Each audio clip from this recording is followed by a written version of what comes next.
Oh, Mox, for a moment in time, all of the pro wrestling world simultaneously just looked at their television screen. First, totally cringed out. And secondly, immediately yelling at the TV, get it out of his back. Somebody.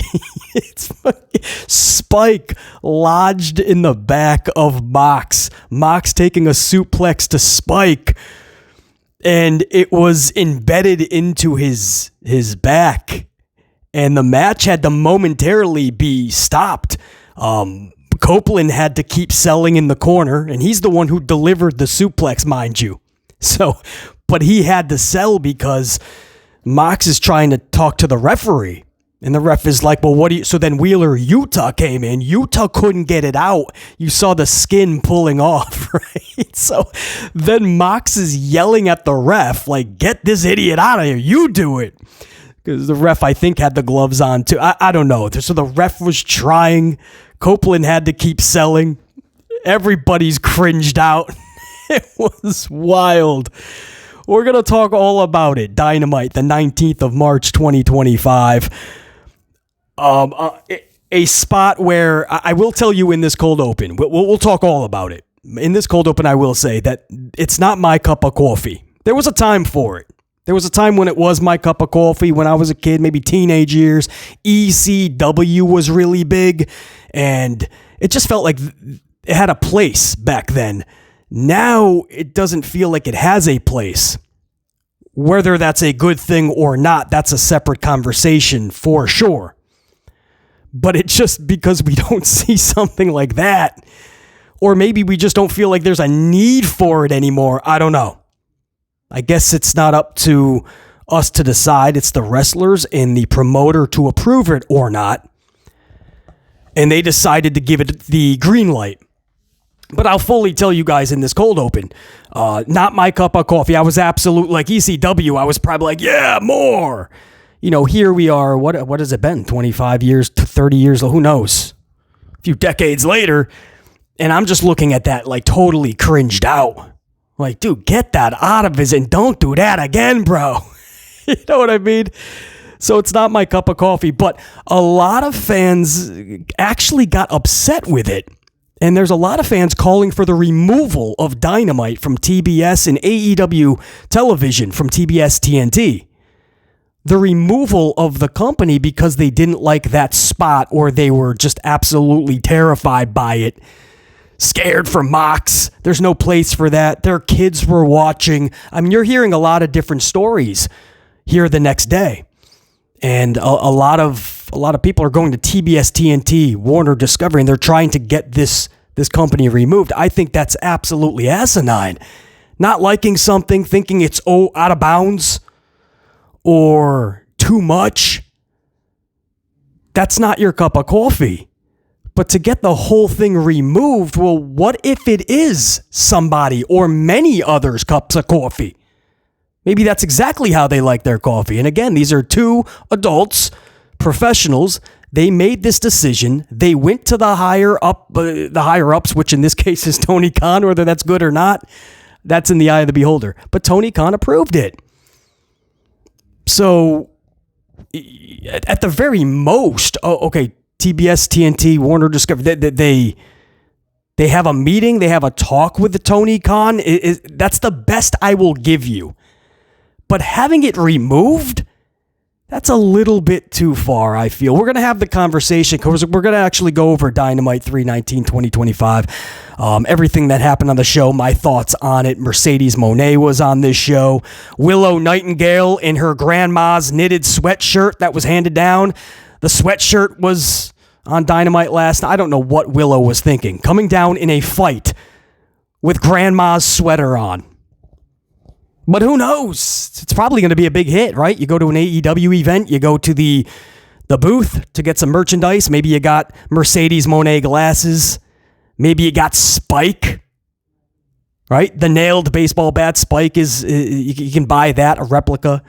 Maybe some Orange Cassidy t-shirts. And now you're going to get the knitted grandma sweatshirt of Willow Nightingale. This could be a big marketing thing. Who knows? I don't know. We're going to talk about Willow and what she was wearing. But for real, though, Mercedes Moné in her matchup with Billy Starks, and then obviously this wild fight that wasn't even the main event, Mox and Edge Championship street fight. And it wasn't even the main event. So we'll talk all about it. It's coming up. And also, this is going to be a good conversation. Los Angeles Knight has not been one to shy away from criticizing Hunter Hearst Helmsley and telling you how he feels about how he's been booked and how he's not happy with it. Several times we have had stories where we're going to talk about what LA Knight said about his booking. So I'm so happy that somebody in that company is willing to speak out. The females have been lately about Hunter Hearst Helmsley's booking and lack of creative.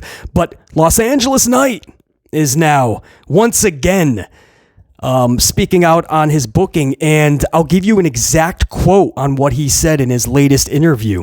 And it's so telling and it's so damn sad. But he talks about how it knocked him back several notches.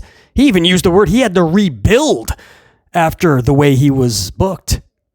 And I'll give you the exact feud that he was talking about and how he was booked. So we're going to talk that as well, because it's such an eye-opening, interesting conversation that has a much broader spectrum at play when thinking about how things are operated behind the scenes or within the walls of World Wrestling Entertainment. More specifically, Hunter Hearst Helmsley's creative or lack thereof. We're also going to talk NXT's rating. Guys, if you saw my review on this in the last upload, for most of you that was this morning, I'll explain.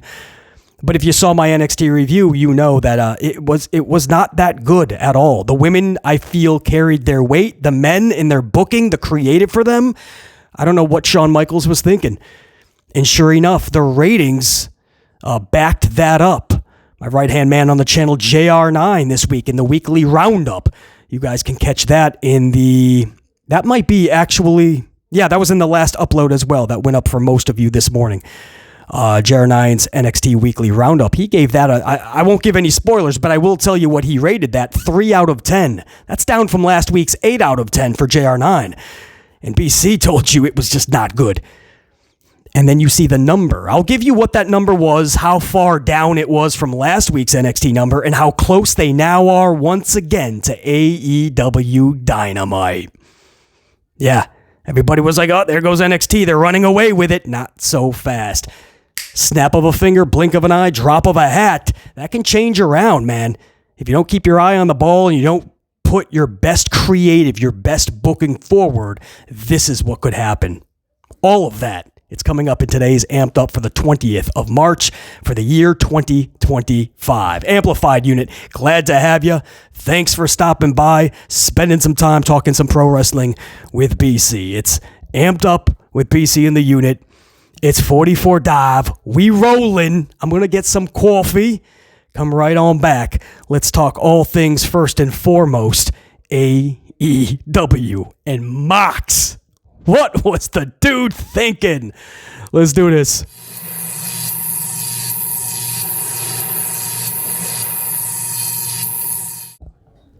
All right, so as aforementioned, we will be kicking it off with the AEW Dynamite Review 3/19/2025. Before we get into that, a little bit of a programming note for the channel.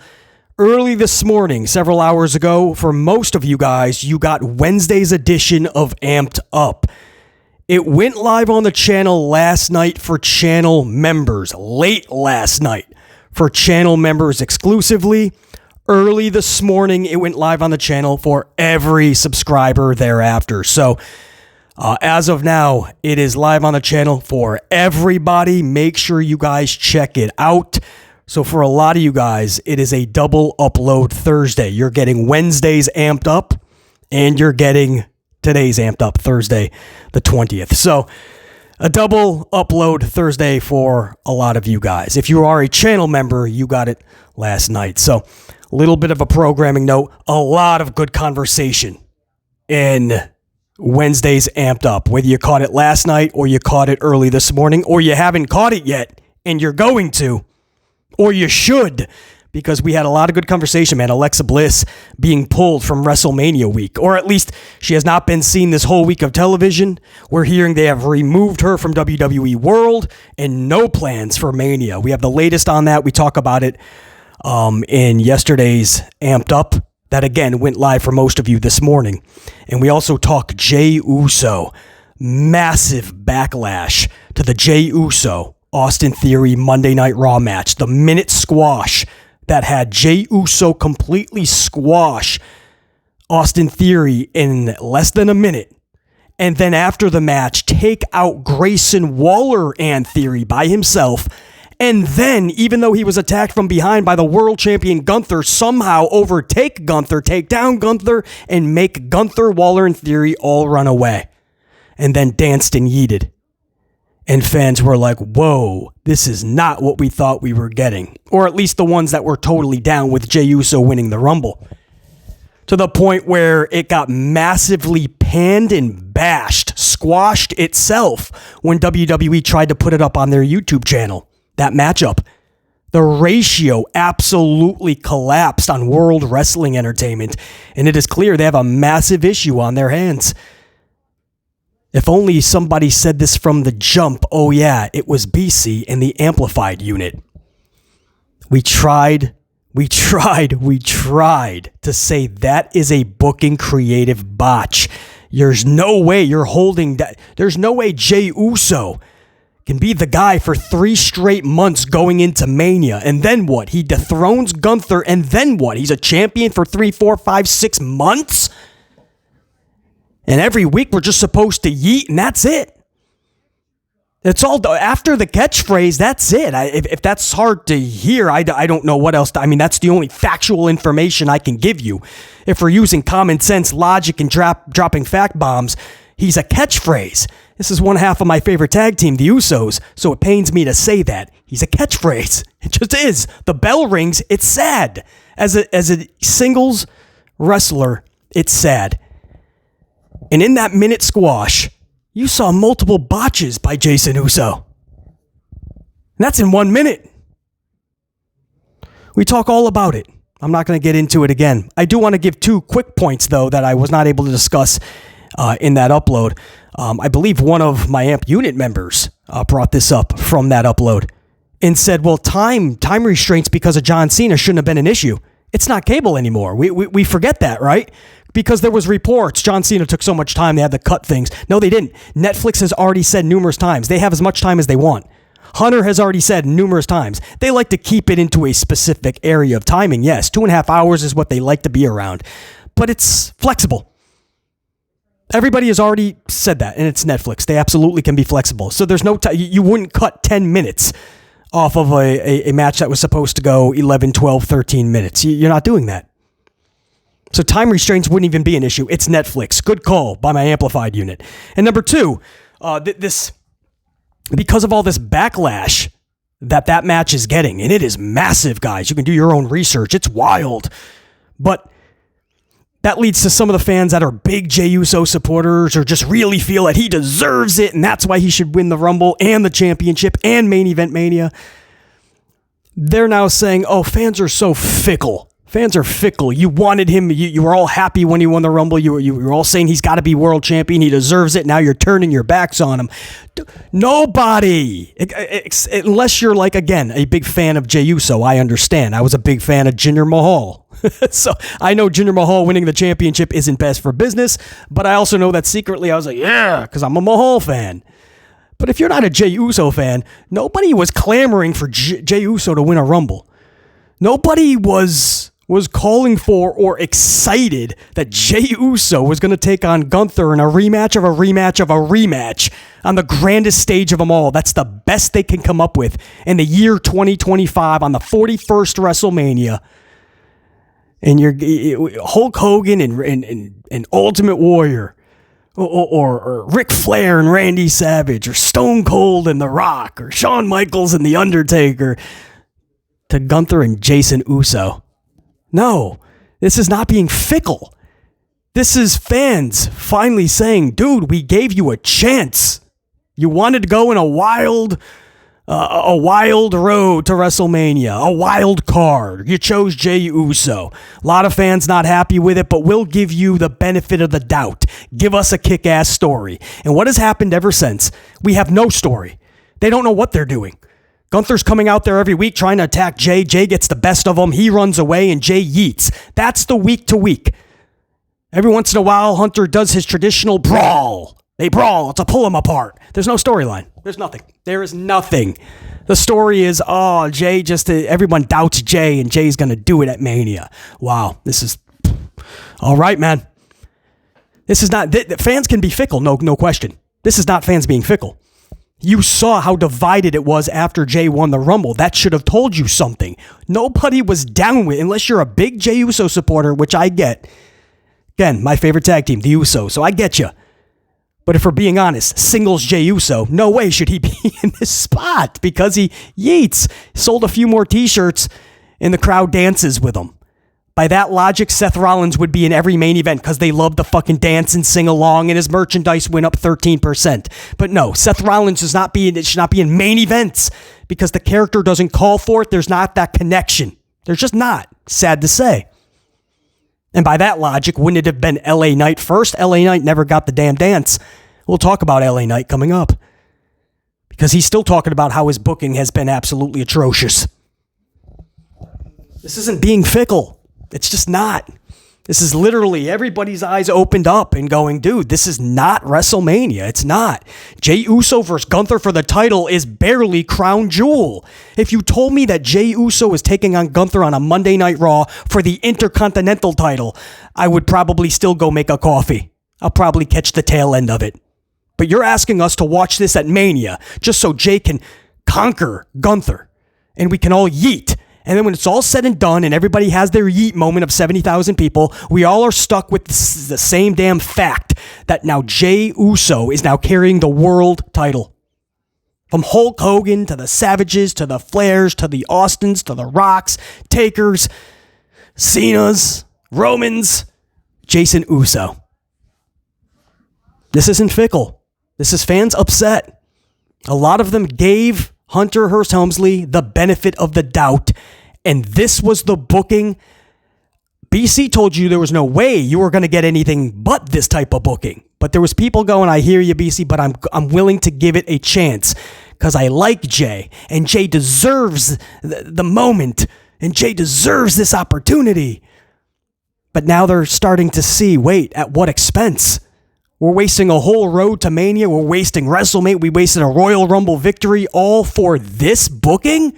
In 1 minute, that's the booking you had for one of your big matchups for WrestleMania with a world title on the line. Go back to Raw. Look how Hunter Hearst Helmsley booked all of those individuals. How badly Grayson Waller, Austin Theory, Jey Uso, and Gunther looked. That's Hunter Helmsley. That's not fans being fickle. That's fans being honest with how they feel about such a shit show that is being produced.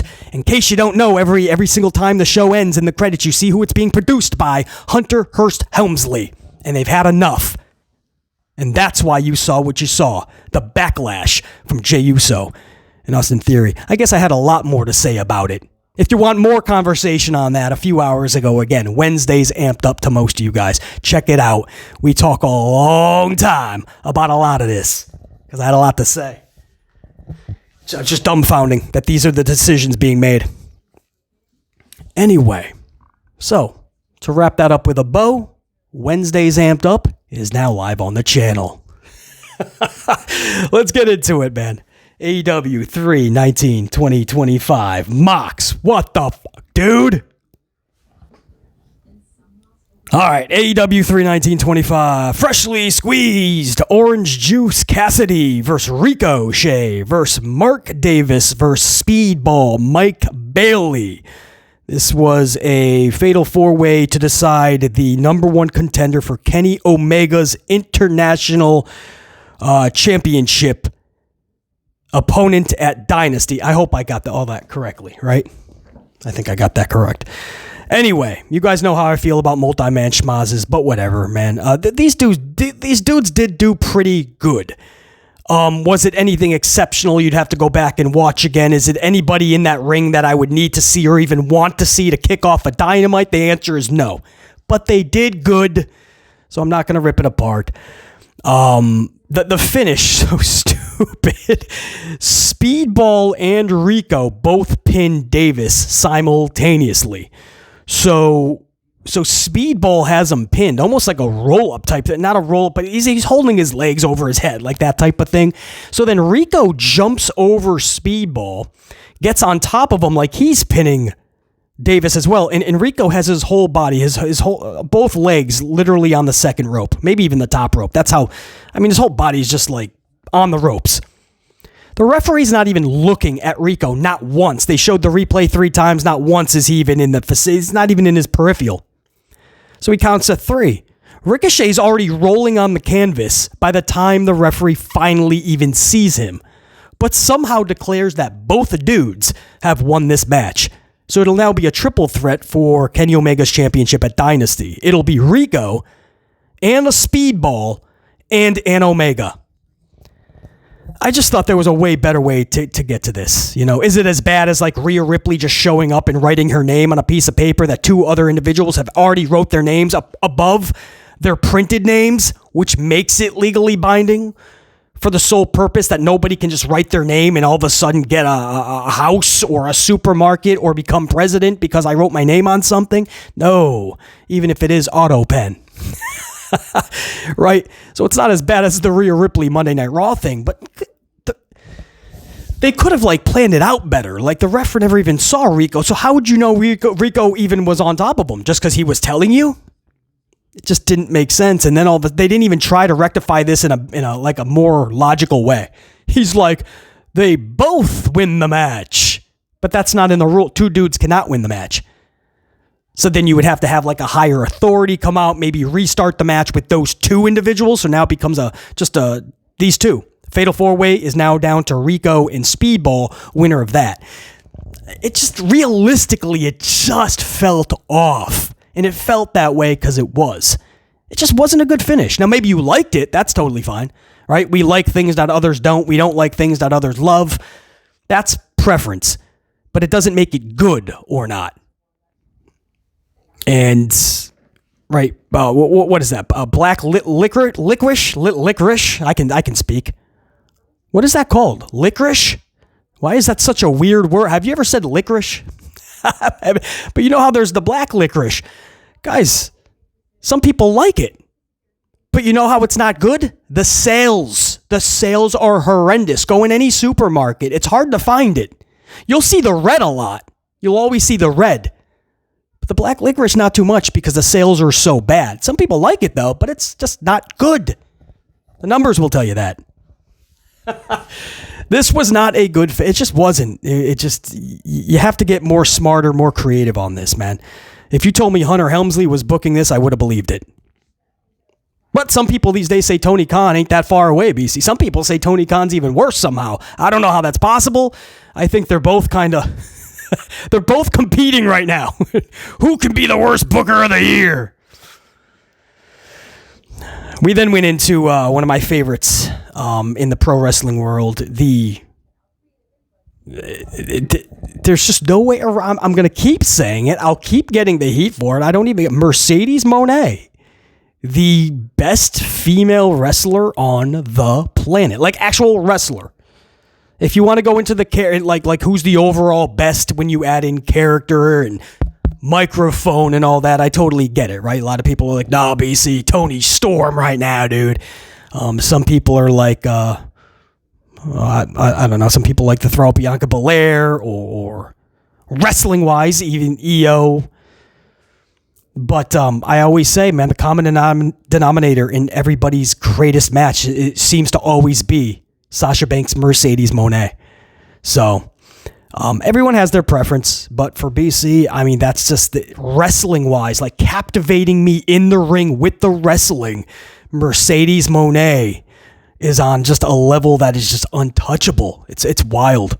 And I love EO. And I think Bianca is so damn good. It just keeps getting better. And I love watching Toni Storm, trust me. I love like Ivy Nile, Layla Hirsch. I mean, wild cards that you guys probably don't even think of. I love young Jada Parker right now in NXT. You know how I feel about Jordan Grace. I love all these females, but Mercedes is just that good. So it's so cool to see her racking up W's and carrying 85 titles with her to the ring. I felt that she should have had that for years. I've always said, though, my thing is she needs stories now. She needs to get people captivated into what she's doing, and I don't think that's happening on a global level yet, not to a broader spectrum in totality. But Mercedes Moné defeated Billie Starkz to retain her TBS championship, and I'll just end it like this. Moné is her. By the way, props over to Billie Starkz. She held it down, man. She definitely did, and in a roundabout way, got a little bit of praise from, I guess, in the heelish way that Mercedes will do it. Backstage, several segments later, in an interview with Renee Paquette, Renee was really praising Billie, and Moné was kind of like, yeah, that kid did all right, but whoever trained her should be ashamed. Didn't train her good enough or something. I don't know, man. I'm guessing she's good friends with whoever trained Billie Starkz. I'm guessing Mercedes is good friends, because that seems like a fun dig. Not like a low blow. Anyway, if you like Mercedes, this was good for you. I do, so it was good for me. I can see if a lot of people just weren't invested. And again, that's where I will fully admit, Tony Khan, just like I say about Hurt Syndicate, I love seeing them pick up W after W, winning streaks, championships. I love it. Because Hurt Syndicate should be booked that way. They're that good. Same thing with Mercedes. But for both acts, they have to have an interesting storyline right now. Not tomorrow, not next week, not next month. Now's the time to put that into high gear, full gear. We'll keep it in AEW language. Put it into full gear. And let's skyrocket the interest into these acts. And then, that was basically hour one. We ended hour one, went into hour two with what should have been the main event, a lot of people would have thought. Mox and Cope. AEW Championship Street Fight. Now, no street. You guys know how I feel about this. You call it a street fight. We've seen about 5 street fights in the last several weeks between WWE and AEW. We just saw one with in AEW, Big Cass or Big Bill, whatever you want to call him, man. Powerhouse Hobbs, right? At least that got innovative, but that wasn't in the street either. And then WWE just did a couple too within the last few weeks. So this is a street fight that had nothing to do with a street. They did go into like the trailer area, right, with all the trucks, kind of backstage, through the entranceway, and then everything else was pretty much in the ring. Mox took one of the nastiest spots I've ever seen, and again, I've not just lived through the ECW era. I was big into it and saw just about everything that ECW produced. And I can honestly say this was one of the gnarliest, most cringe things I've witnessed.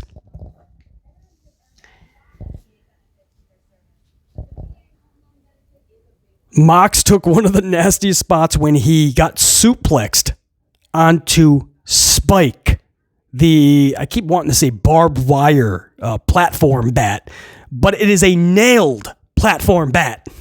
It's like, now they look gimmicky, but they're still, they will go right through. And Mox took a suplex on top of Spike. Now you're thinking if it's, if they're gimmicky or positioned correctly, Mox will just bounce off them, maybe have some blood prints, but should be all right. It's not going to go through. It's not going to stick into him. No, it's stuck into Mox's back. It was disgusting. I will absolutely say it was disgusting because of how cringe it truly was. They had to stop the match for a moment. You guys can go back and check it out because, and don't forget, Copeland is the one who did the suplex, but he was the one who had to sell it more than anything. He was knocked out because he had to give more time to pull that out of his back. They had Wheeler Yuta come in, but Wheeler couldn't get it out. He tried, and the camera zooms in, and you see the back of Mox stretching out because they can't get it out. It was so I'm like, bro, they're going to get some backlash for this. I didn't think it was going to be as bad as they're getting. Like, they want it removed from TBS TNT, but come on. But we'll talk about that. But Yuta couldn't get it. So then Mox is screaming at the ref, like, you do it, you get it. You know, the ref should know how to do that better than any other wrestler. So then the ref tries to do it. Cope is looking the whole time like, what is going on? He's still selling. And then finally they were able to get it out. But it stopped the match right in its tracks, man. It was just wild. They finally were able to, like, pull it out. It's almost like if it had sound effects. If it was a cartoon, once it comes out, you just boing, boing, like it just pops out, and you see it just Mox's back, like ricochets back to its normal position. It was wild, man. It was wild. I'll go back to that, but Kip Sabian, Mox would end up winning this match via chokeout, referee stoppage, whichever you want to call it. Kip Sabian, Nick Wayne, Wheeler Yuta, Claudio, and even Marina Shafir all had the assist in this Mox victory. Again, via chokeout, referee stoppage. Wasn't that the same result as Revolution? Or their last contest? I think it was the same. They should have gotten way more creative for the finish, is my point. Dax, Cash, and Willow Nightingale tried to even the odds, but to no avail. Willow was hilarious. She came out with Grandma's knitted sweater. No joke. She came out with an oversized sweater to fight. And it's so big that it was hanging over her arm, so when she was throwing punches, it looks like the sweater was like ruining the... I didn't know what Willow was thinking, but it was hilarious. Taz said, and I quote, always a rough night when you get your ass beat by someone in a sweater. Because she did take out Marina Shafir. So Taz just nonchalantly, guys, casual AF.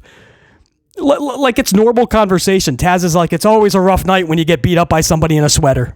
I'm like, what in the world? You know, sweaters are one thing, right? You can whoop some ass in the old sweaters, but it can't be Grandma's knitted. I mean, if you guys saw this thing, you got to question, like, if Willow knew she was going out, can't you just, like, take off that last button, throw that to the wayside, and go whoop that ass? Anyway, you knew I was going to spend a minute on Willow's gear, man. Who knows? Maybe they can sell this. Put that up at the booth with the glasses, the T-shirts, Spike, the platform nailed bat, and Willow's Grandma's knitted sweatshirt.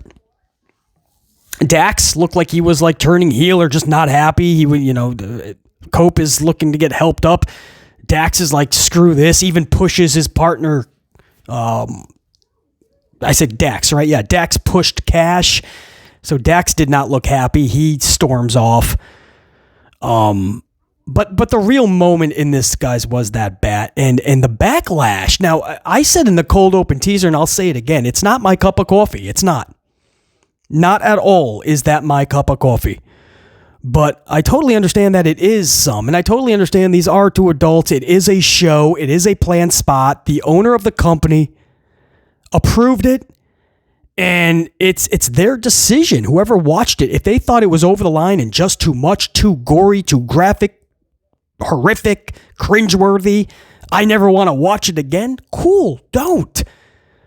But to try to get TBS, TNT, whatever it is, Warner Discovery, to pull it off of the networks because you were all up in your feelings, I don't agree with that, man. And we got to get away from that in 2025. You want to boycott stuff? Cool.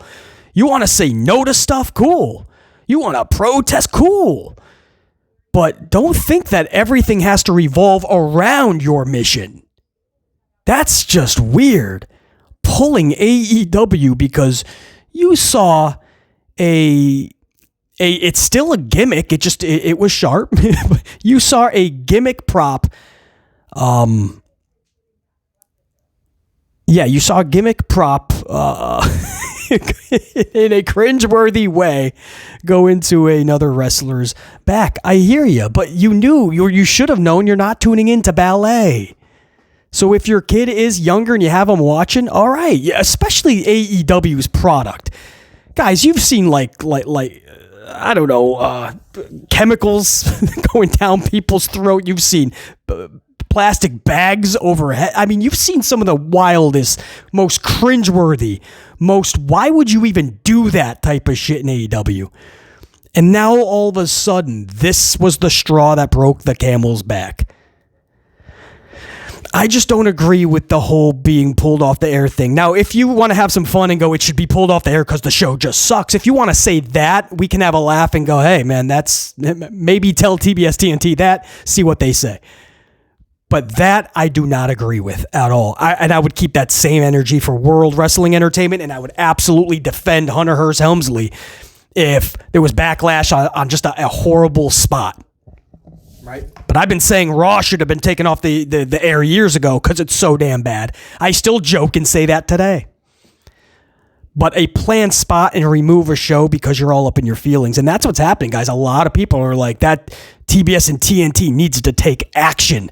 That's over the line, man. That's out of bounds. That's crossing the line. No, it was cringeworthy. It was absolutely not needed. It was nonsensical to many of us, yes.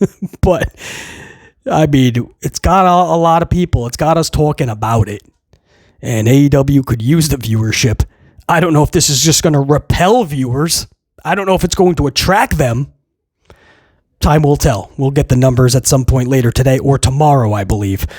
But that was just wild, man. The match was stopped in its tracks. Huge backlash after the match, continuing on into today.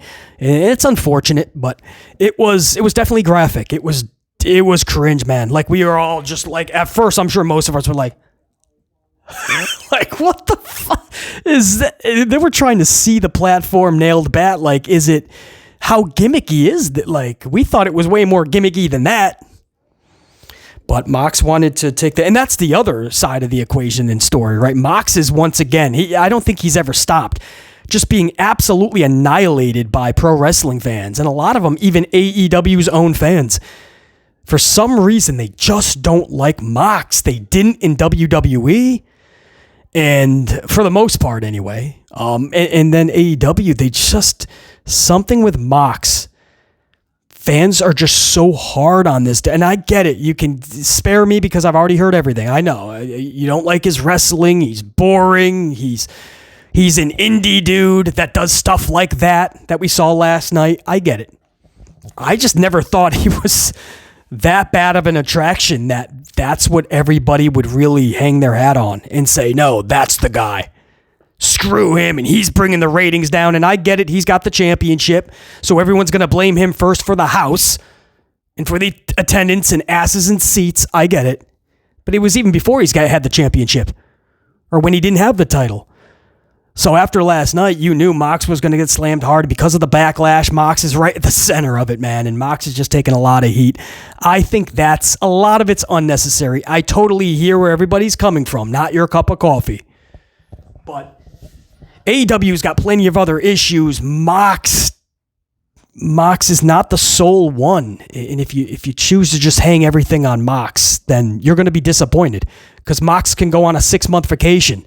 And I don't think you realize that AEW is not going to do a complete turnaround because Mox is no longer champion or Mox isn't there. But I know a lot of fans were not happy just seeing Adam Copeland versus Mox. They just looked at it as a WWE match with a lot of outside interference and a schmozzy, non-creative finish. I hear you. I don't really have much more to say on that because I still was fixated on that one gnarly spot and watching them try to get that out of Mox's back. That's all I'm going to say on this. It was gnarly. If you haven't caught it, maybe that's for the best. If you don't mind that stuff, check it out. Maybe I saved you from it. It was. You want to say like, dude, you got to see it. It was such a wow moment, but it was also just like, did we need to see that?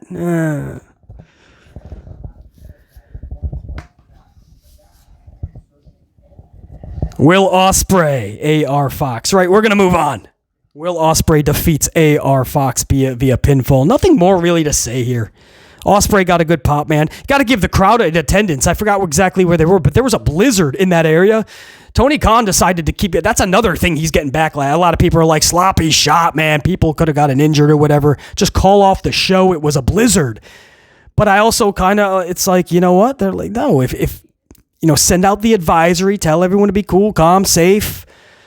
Take extra time if you need, but we are going to put on the show. You guys paid for it. If you guys are ready to rock, my wrestlers are ready to rock. So I don't know what side of the spectrum you guys are on that. But yeah, there was a blizzard and the crowd showed up to have some fun, man. Will Ospreay with a good pop. And then Megan Bayne defeated Chris Statlander via F5 pinfall in the main event. So they gave Megan Bayne and Chris Stat the main event spot. Megan Bayne is an awesome presence. I have no problem with this victory. And Toni Storm, who was on commentary afterwards, starts taping up in a dress. I just love Toni Storm is so good. Taping up in a dress, gets in the ring and just starts hauling off. I just think everything was just so beautifully done. Security suits and ties her in to split them up. It's a pull them apart brawl. If you watch World Wrestling Entertainment, you see this all the time, but also AEW. So I didn't need to see that, but they didn't let it linger. The pull them apart was only for about 10 seconds. And then Toni just kind of took Megan Bayne out of the ring, and Megan thought best to get back in. So they did not continue with the pull them apart. It was just Toni and Megan just kind of eyeing each other. Megan on the outside, Toni, who just cleared house, on the inside. Let it be, let it fizzle, fade to black. That's a fine ending. Don't just have them all brawling while we're trying to, it's chaos and we fade to black. Stop. We see too much of that. So I didn't mind this. And maybe it's because I see a lot of special things ahead with Megan Bayne, and maybe it's because I already see so much special in Toni Storm. That was AEW 319. If you're asking me, was this a better show than last week? I'm absolutely saying yes. But I know different fans are looking for different things sometimes on some of these shows. For me, seeing Mercedes out there, pretty cool. I don't like schmaz matches, especially Fatal 4, but the dudes held it down in the first match. I wish the finish was better. And Mox and Cope, I'm not as hard on this as a lot of fans. A lot of fans just looked at this as exactly what AEW is not or shouldn't be. It was just two ex-WWE guys. I was okay with it. I just can't get past that spot with and Max's back and it lodged. I just can't get past that. Ospreay Fox I can do without, and I don't mind the main event. I don't know if I would have put that in the main event. I wouldn't have, probably. I would have put that Mox Cope match in there with a much better finish. But yeah, Bayne and Statler. But last week's show, I was dumbfounded by how bad it was. And I try not to say that because the whole community is just bashing AEW and talking about how it's the worst thing ever. I don't see that in AEW. I see it needs a lot of improvement. But last week, man, I couldn't even defend it. It was that bad. This week, even if it's baby steps, in the right direction. But I'm sure people that just don't like AEW are just going to trash it from top to bottom, beginning and start to finish. I get it. That's your prerogative. So, one of my AMP unit members said it best. I think it was the last upload. We were talking about the Jey Uso situation, just how bad creative is. And one of my amplified unit members was like, yeah, but all the, the diehard WWE fans are just going to continue to bash AEW and turn a blind eye basically to anything that's bad in WWE. They're just going to keep it. They won't even acknowledge that it's bad, or they won't spend too much time on the creative and how bad it is. And it's a shame because I think if more people were honest about WWE and their lack of good creative, I think we all would be getting a better WWE creatively. I mean, that's factual information that I'm giving you. But enough people are blowing smoke up Hunter Hearst Helmsley's ass and WWE's ass, so they're like, hey, let's just keep doing it. I actually want to show you guys, man, or we're going to talk about just how the wrestlers are feeling about their creative. We talked several times about the ladies. They're literally asking reporters to find out if they're heels or faces. They don't know. They're confused on how they're even being booked, and they're the wrestlers in the company. But Hunter Hearst Helmsley has there's just no, what's the word that I want? Transparency. There's no transparency. It's just like, go out there, do what we have you doing. Don't ask any questions. Don't worry if you're a face or a heel. Don't worry about what this is going to lead to. Just do what you... So a lot of the ladies are like, dude, we just can't do this anymore because like it's affecting the reaction. It's affecting like everything that goes with what we're doing. But somebody like LA Knight was never shy to tell you how he felt about Hunter's booking and lack of creative. So let's talk about that for a minute. So I don't need to recap too much of LA Knight's booking since he had that Bray Wyatt feud, Royal Rumble, Mountain Dew, Pitch Dark match, whatever it was called. And I told you guys, Bray has to win, obviously, but if they do this correctly, LA Knight will find victory in defeat. Like, this spotlight is good for LA Knight. A lot of people were panning the Supernatural, panning the match, thinking it was stupid. I was high on it, but that's because I'm so high on Bray Wyatt, and I saw something special in LA Knight, and I like this. And it could lead to something really good for LA Knight, not just Bray. And sure enough, Bray won, and right after that, it was apparent that LA Knight was on the rise. He was getting some of the loudest ovations coming out of the Royal Rumble. That was in defeat to Bray Wyatt. To the point where WrestleMania weekend, I think it was like a battle royal on SmackDown before Mania. He wasn't even on the Mania card, but the loudest pop and chant was for Los Angeles Knight. LA Knight. Loudest chant, and the dude never even appeared at WrestleMania that year. He would go on to miss several pay-per-views, big events like SmackDown at Madison Square Garden and so many others.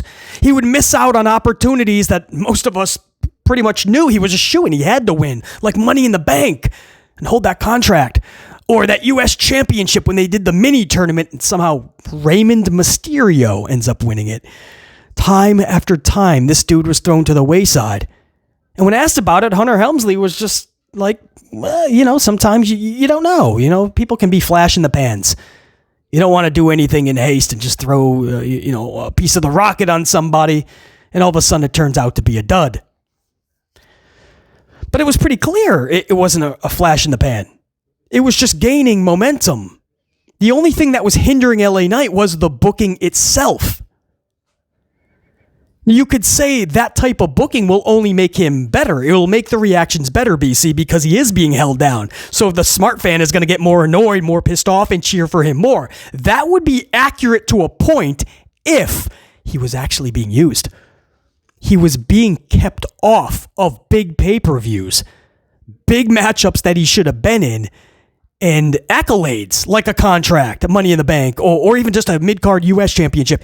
He was being overlooked on all of that. What you're doing there is you're not even allowing the casual fans or the kids that are dragging out their parents to come see LA Knight. You're not even putting LA Knight in their dome piece as a thought. That's why that is a wrong take on it. In some cases, yeah, the smart fan's like, dude, because they're being booked so badly, I'm going to cheer for them more. I'm going to support them more. Of course that happens. But that's when they're actually being used, just incorrectly. LA Knight was not only being used incorrectly, he was not being used 50% of the time when he should have been. So I just want to give you guys a little bit of a recap. That's why this whole last year, when LA Knight is asked about his booking, he is very upfront about it, probably pissing off Hunter Helmsley, and probably why he hasn't been in big championship main events and holding world titles and kind of just playing hot potato with mid-card titles with people like Shinsuke Nakamura. That's another story, by the way, but for another day. So LA Knight was in his recent interview, and he was asked once again about his booking, more specifically the Bloodline feud and that big loss out of nowhere to Roman Reigns, which I told you guys, that was absolutely stupid. Why would you hotshot this to where LA is just going to be looking up at the lights when you know Hunter doesn't have anything afterwards for LA Knight? I was right. So we revisited that in this interview. LA Knight says the following, and I quote, he says, it took me in a few different directions. I think it optically, in a way, elevated me. And I think it optically, in a way, it kind of set me back. And I had to do a rebuild back in the winter and springtime of last year. I think that's just by virtue of the way that it was all set up and the way it was all done. Crown Jewel was a nice little payoff, so at least that was pretty good. Probably talking about literally the payoff because he's just looking up at the lights.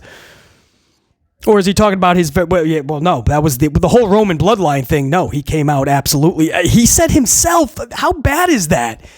He said, guys, I think optically it set me back and I had to do a rebuild. Could you imagine somebody botching your booking so badly when you're one of the biggest stars? You're getting one of the biggest reactions. Your catchphrase, sound familiar, is huge. You're selling all this merchandise. He was number one 8 different times. At one point, 2.5 weeks. Consistent. Hunter didn't put him in a Royal Rumble victory or in a WrestleMania world title match, though. No, Jason Uso, 2 weeks of yeeting, and he's like, yeah, you're it. You're related to The Rock, right? Yes, you are in. LA Knight had to do a rebuild at a time where you should just be booking him correctly. You didn't even have to contribute to building. He already built himself. And he had to do a rebuild. And listen to this. I want to say this again.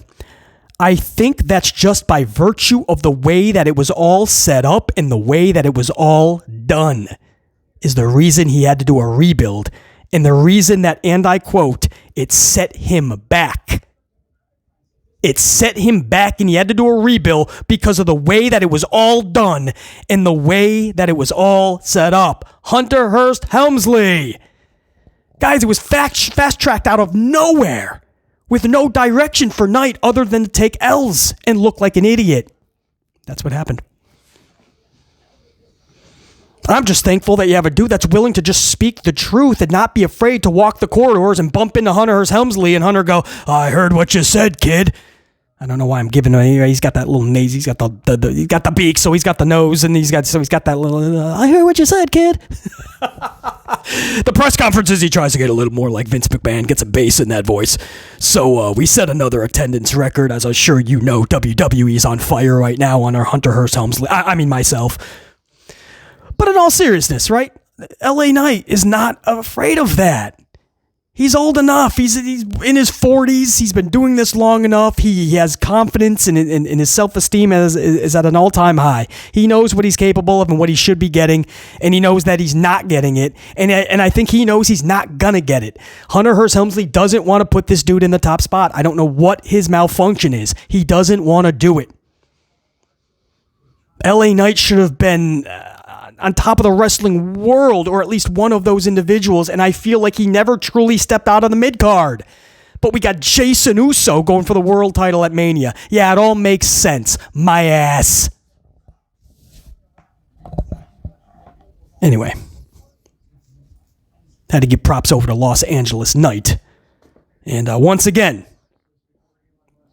calling out Hunter Hearst Helmsley's lack of creative and actual detrimental booking. I always say that word. It's detrimental to the talent. I always say that, right?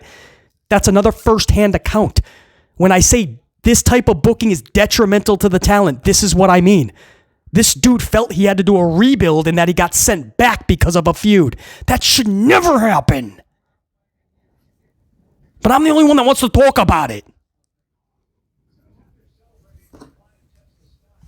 You got people that they don't want to hear, oh, please, he's just so mean and negative. The Hunter Helmsley's cooking. Negative? Mean? I'm saying he sucks at creative and he's got to get better. These are facts. The wrestlers are now telling you that. If you're not going to listen to you don't want to listen to BC, hey, that's your prerogative. You don't want to listen to the talent? That's just, you're only lying to yourself at that point. And then it's not even a conversation anymore. You're just gonna kind of just when you just move on. That's the type you're talking to someone and they're just spewing so much stupidity you can't even talk anymore. It's just like, yeah, okay, bye. I mean, if anybody tried to tell you that Hunter Hearst Helmsley is cooking creatively, I wouldn't even have the conversation. Just walk, because there's no getting through. It's asinine to a whole nother level when the talent themselves more and more are starting to come out and go, I don't know about this booking. NXT's rating. Let's move on to that. Check this out. This is wild because NXT was, they just went down last week to 732, I believe, right? 732K. This week, NXT pulled 676,000 viewers. That is a 56,000 viewer decline from the week previous. So as we get closer to Mania week, as we get closer to Stand and Deliver week, their biggest show of the year, one of, maybe they're losing viewers on the CW. And I told you guys in my review, it felt like an off show. The ladies, I feel, carried their weight. The dudes, I was not connecting with any of it. Eddie Thorpe, I wasn't feeling it. Javon Evans and Trick Williams, whatever they were doing at the finish with the Retribution negative 2.0 was atrocious. That group is becoming even worse somehow than the original Retribution. That's another story. The 6-man tag, the only thing I was interested in that, maybe little Rizzo with her graspy little Italian voice. I just think she's got big things in her future, I feel. But other than that, it was the females that rocked it. So in totality, I could not say that was a good show. I don't want to give too much from JR9's weekly roundup. That's in the upload that just went up to most of you guys earlier. It was Wednesday's Amped Up. Again, that just went up a few hours ago. Make sure you catch it. But you'll see JR9's weekly roundup in the comments of that upload. I won't give anything away or spoil, but I will say that he did give that a 3 out of 10, down from last week's 8 out of 10.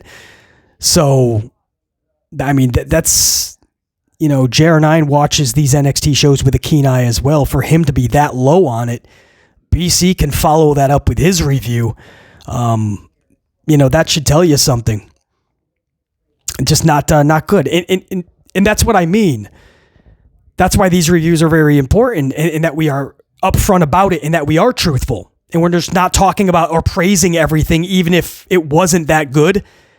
It's important to be honest because the numbers are going to back it up. We could have praised everything about NXT, just like Raw and SmackDown and AEW. We can praise everything about it. And when the numbers come out and they're so low, we look like idiots. It's better to just be truthful about it. And when the numbers come out, it's going to back up everything we said. And sure enough, that's how you lose 56. They're lucky they only lost 56. But the problem now that NXT has as well is they're down to 676. Well, AEW was around 620, 630 last week, 633. 620s or 630, something like that, I believe, is where AEW was. So everybody was talking all this crap, right? NXT is so good now, they're pulling away. But so many people talking about how AEW is the worst thing in professional wrestling. But they're only 50,000 viewers away from NXT again. So where's that same energy with NXT then, I would ask? And you could come up with all but they're a developmental base. Like, no, dude, there's main roster talent all the time.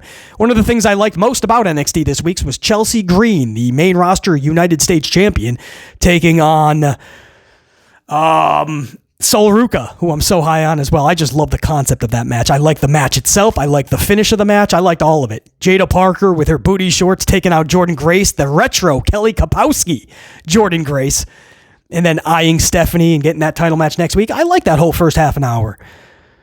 But, so, I mean, they always have main roster on there. Just because Hunter got beat by AEW and said, congratulations, you beat our developmental system. No, it's still a WWE brand that, as it sits right now, is only 50,000 above AEW. So if AEW is the worst thing that professional wrestling has ever seen, which is what we hear from people, the Bischoffs and such, well, I don't see that same energy with NXT. Saying. And guys, I think that's where we are going to leave it now. A lot of good conversation, a lot of time spent on it. I do have to get a whole nother coffee. That's why I've been nursing this one. I probably drank too much in pre-production, so I got to get some coffee. So we're going to end it there. I do have some other stories, but we'll bump them over to Friday's Amped Up. So there will be an Amped Up for you guys before SmackDown, and obviously a big weekend edition covering SmackDown as we get closer to WrestleMania. For now, that is going to do it for today's Amped Up until next time, and there will be a next time. But 44 dive, that's a wrap. BC in the unit saying check you. Salute! Go whoop Thursday's ass.